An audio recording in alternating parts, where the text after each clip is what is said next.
একটি ভাতে নাকি ৭০,০০০ ফেরেশতা থাকে, কথাটি কতটুকু সত্য? ভাই নূর হোসেন, আপনার এই প্রশ্নের পাশাপাশি আরও একটি প্রশ্ন আছে প্রাসঙ্গিক। তা হলো, অনেকে মনে করেন যে একটি ভাত তৈরি করতে ৭০ জন ফেরেশতা লাগে।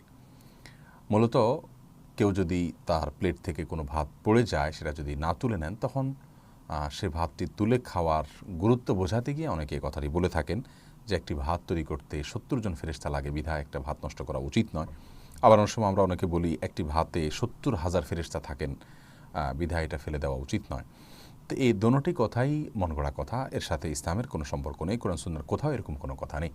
ভাতের সাথে যদি ফেরেশতা থাকেন, তাও একজন দুজন না, ৭০,০০০ ফেরেশতা, তাহলে ভাত যখন খেয়ে ফেলছি আমি ৭০,০০০ ফেরেশতা খেয়ে ফেলছি, কত বড় জঘন্য কথা। অতএব এই কথা একেবারেই মন গড়া কথাবার্তা।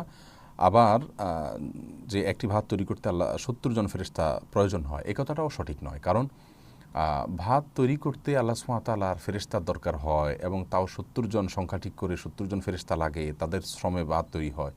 এই সমস্ত কথা কোনো হাদিসে বর্ণিত হয়নি, বিধায় এগুলো মন গড়া কথাবার্তা।